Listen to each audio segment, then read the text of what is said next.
I have got a lot to share in this unboxing, from coloured pencils to brush pens, water brushes, dreamy watercolours from Schmincke and Holbein, watercolour palettes. There's loads. I am going to be swatching and testing them so you can see exactly how they behave. I'm Omar, I'm a watercolour artist, educator and author, and I help others find more freedom and joy in their art. Whether you're curious about trying new materials or just love a good art haul, you are in the right place. So let's dive in.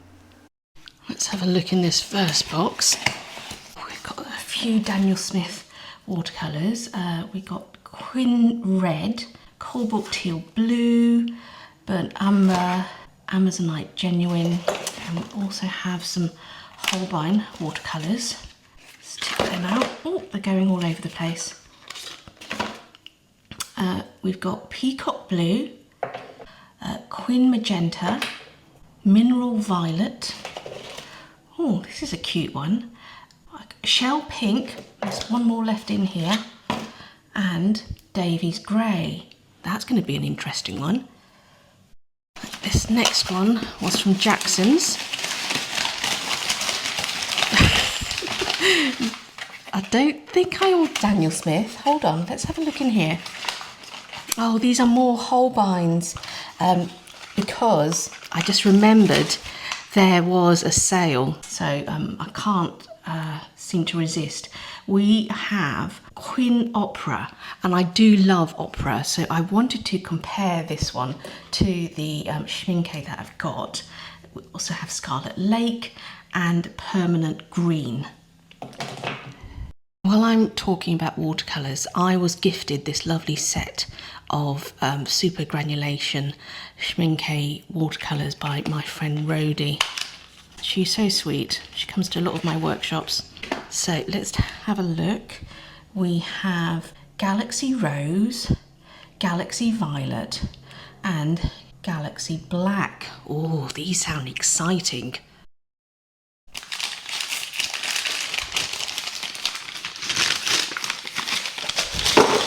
Oh, goodness gracious me. I obviously went a bit mad with the Holbein sale. I can't wait to swatch these out. There are so many colours here. Oh my goodness. Right, let's take a look at my Rosemary & Co package. I have had this lying about for many, many months. What have we got in here?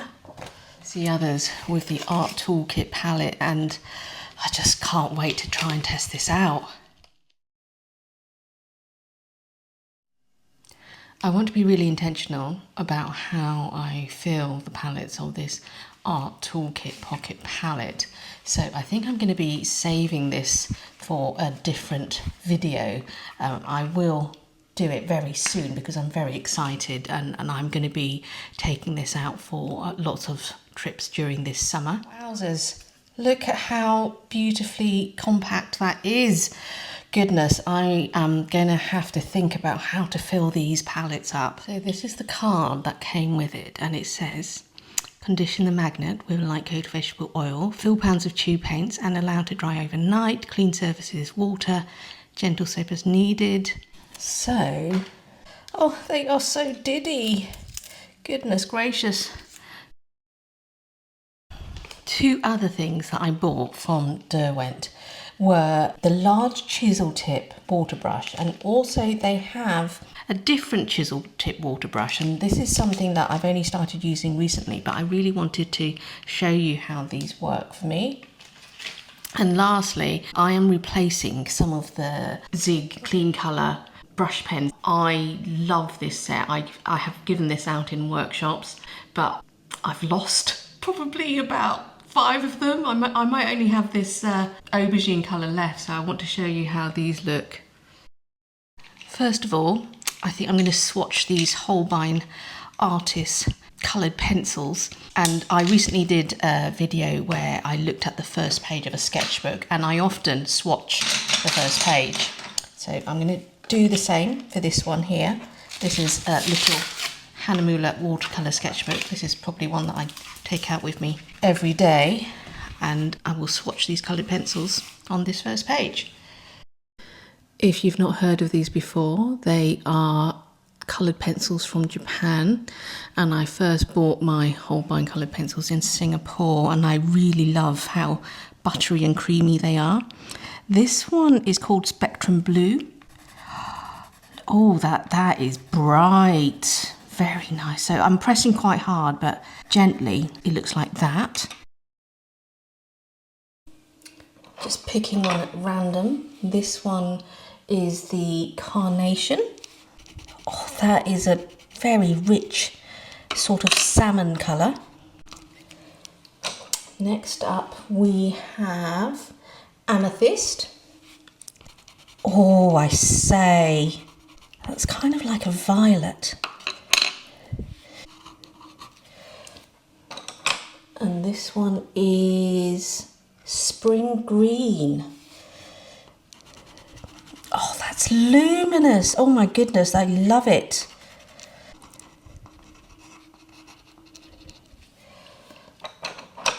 And this one is Autumn Leaf. Okay. Oh, that's very nice. Oh, that is very autumnal. Warm, lovely warm colour. And next up we have Sea Fog. That's more like a sort of a misty lilac, but I like Sea Fog. This one is Tangerine. Oh, it's on that slightly luminous side, and I'm really getting into that sort of stuff. It really adds a lot of pop to my sketches. And this blue is Saxe Blue. I'm wondering if I've got something fairly similar as a luminance colour pencil.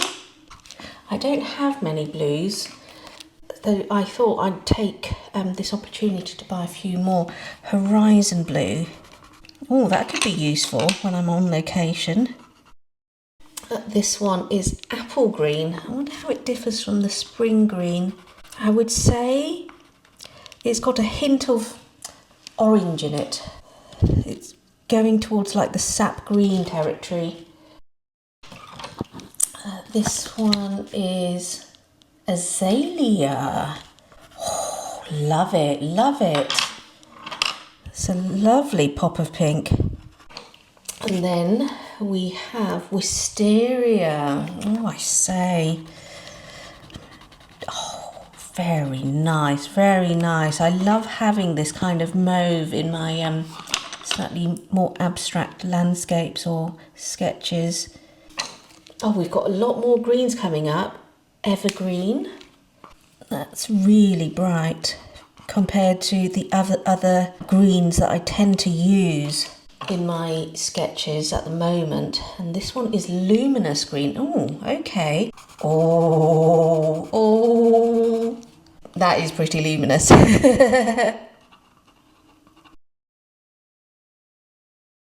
Oh, hold on. I've got two more greens. Let's do those before I move on to the others. Viridian.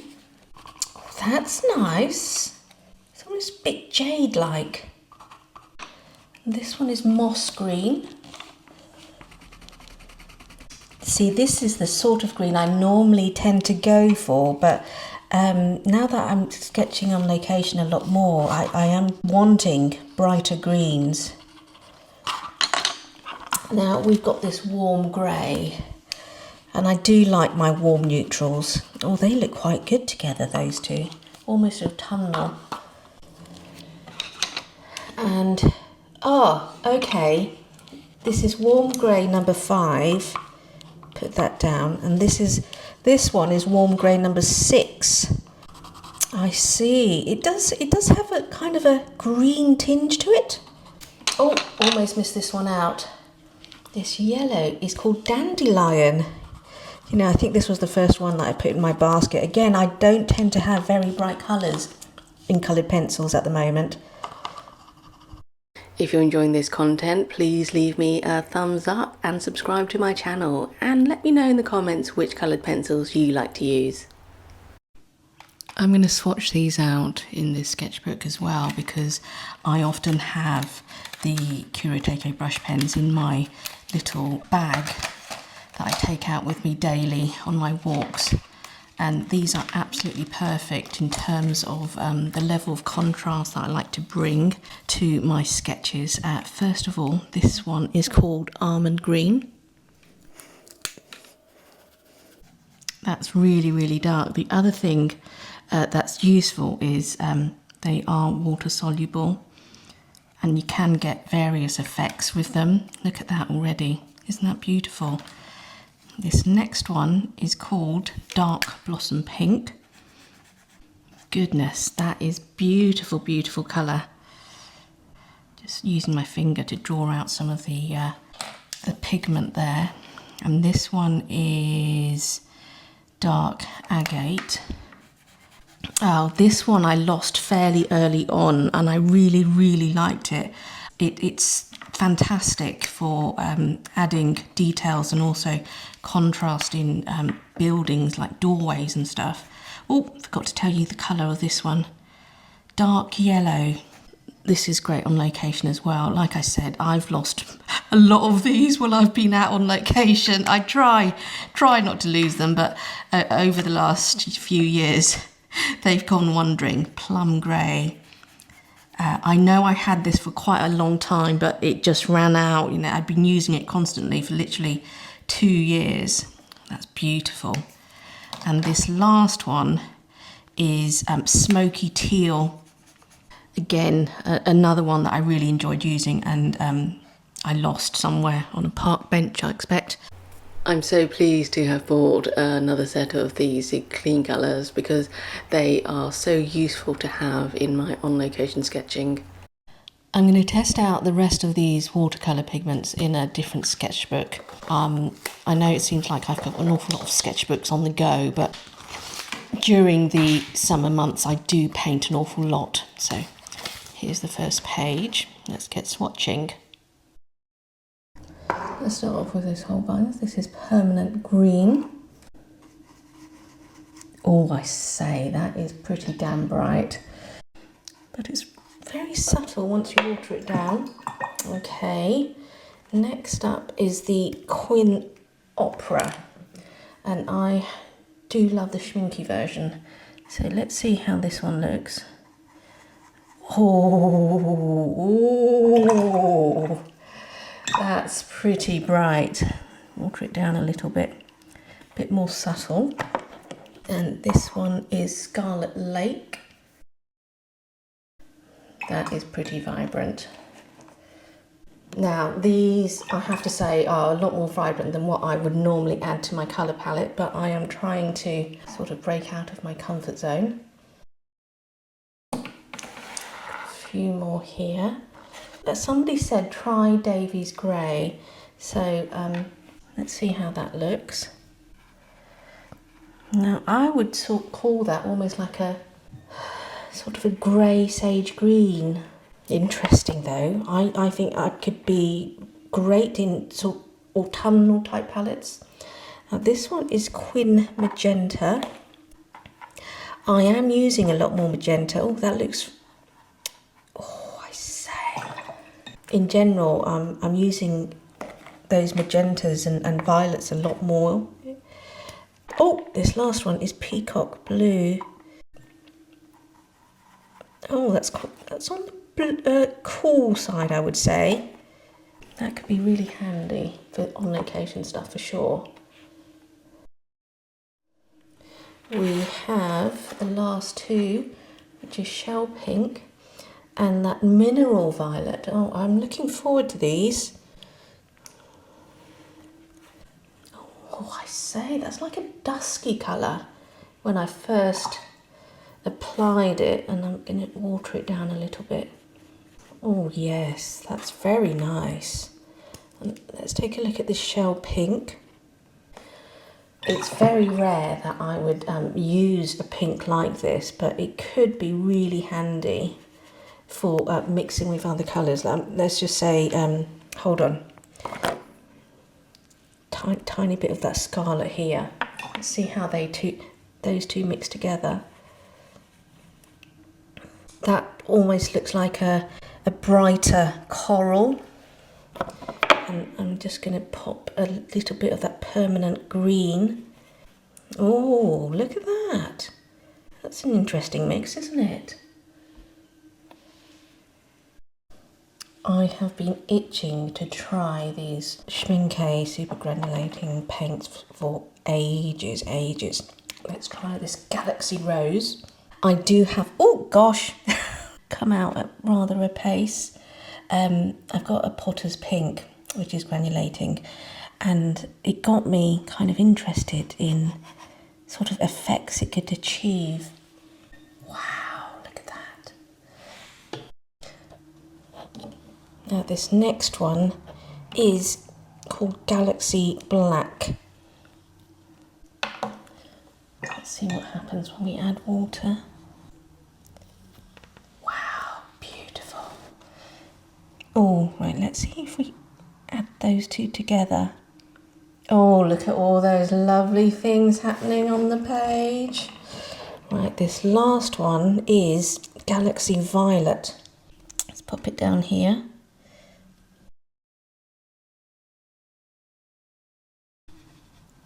Oh, I like that. I'm going to have to put some more on. I want to see what else happens. I realised I picked out the wrong one. I picked up the Galaxy Violet, Galaxy Black. I'm a little bit annoyed with myself. All right, let's do it again. But down here, this is definitely the violet.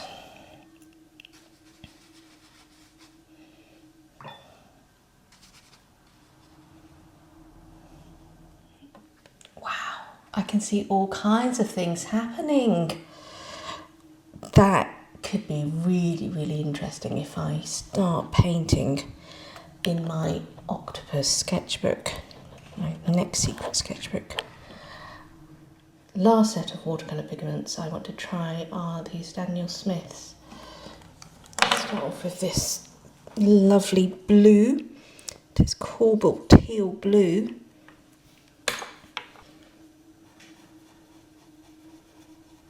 That's pretty green, actually. I suppose the cobalt name in it gives it away. Nice, nice. Moving on to this Amazonite Genuine.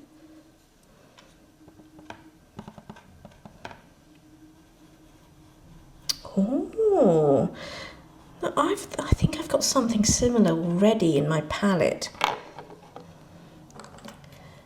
And burnt umber. I haven't had burnt umber in my palette for quite a while.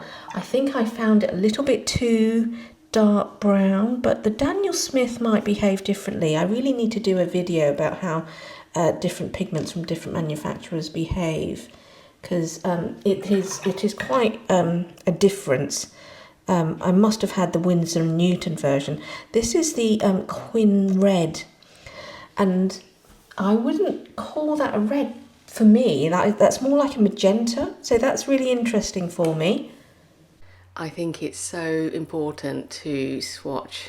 It might seem a little bit boring, but I think it's where the magic starts, seeing how the colours interact and how they layer up or granulate. Sometimes I discover unexpected colour mixes just by playing around, so it's a great reminder to stay curious.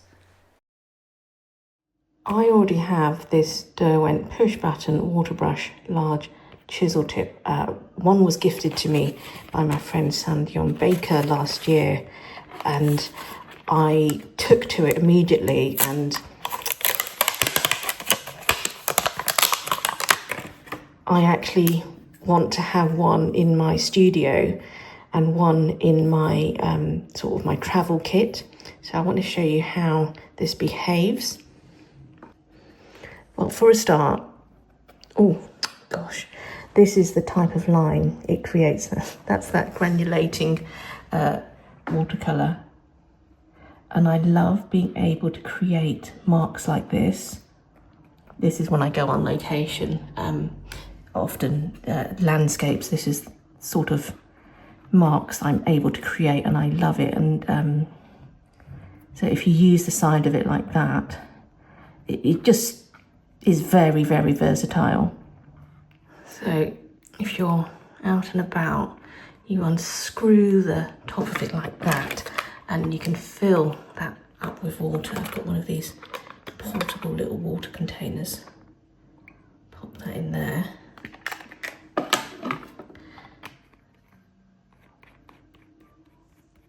And you squeeze this here, it says push, and it travels down, and you can see the water comes out there. So you don't have to have like a little container of water anywhere. You just keep squeezing that and it comes out. Now, I was really interested, I was looking online, and I didn't realise Derwent do another chisel tip version of a water brush. So I was really interested. So this is a much smaller version, okay. And it unscrews again like that, but it doesn't have that push button facility.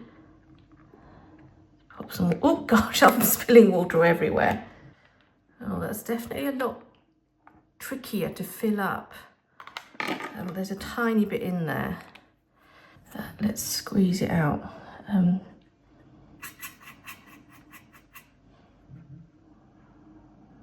don't know if I've filled it up. Oh, there we go. There we go, you can see it. And so it behaves very, very similar. I can still create these sort of marks. So I think both are going to be really handy to have when I go out on location. Very expressive, this little one. I'm looking forward to using this. So maybe my next video will be the art toolkit with this little Derwent chisel tip brush.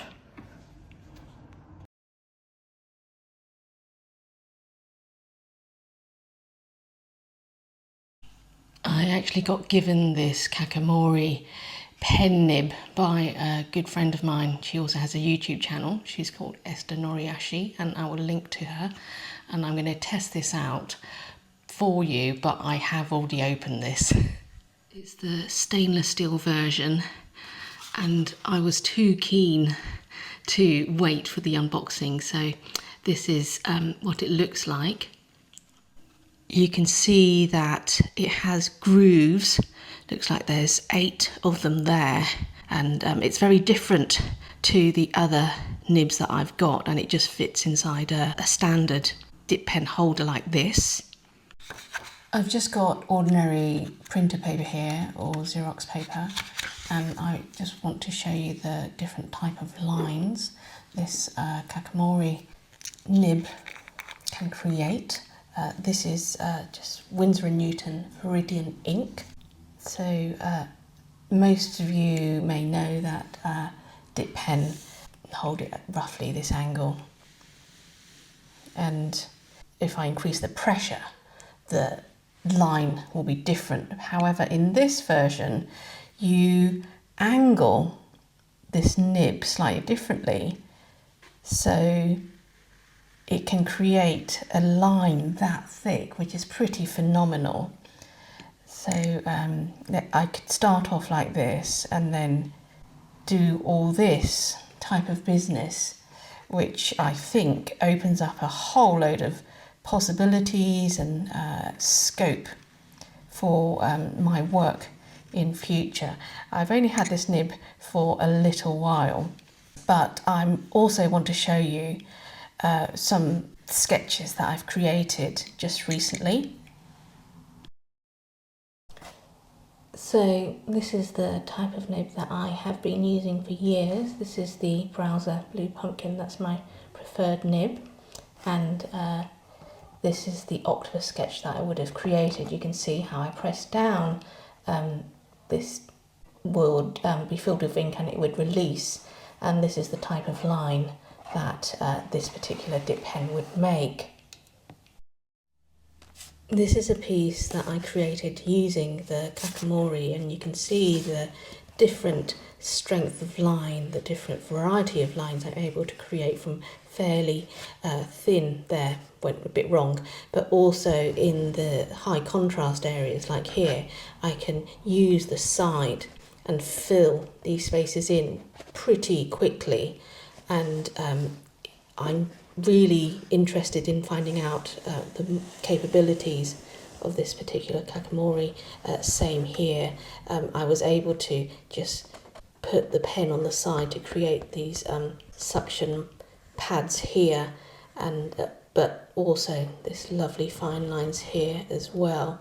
So I'm really looking forward to exploring more. If you've got art supplies sitting around that you haven't touched in a while, maybe this is your sign to get them out and just play. There's no pressure to make anything perfect, just enjoy the colours and the textures and the process. That's honestly what keeps me going. If you found this video helpful or inspiring, please do like, comment or subscribe to my channel, as it really helps me out. A big thank you as well to my lovely Patreon community. Your support means the world to me and it makes videos like this possible. Until next time, stay amazing.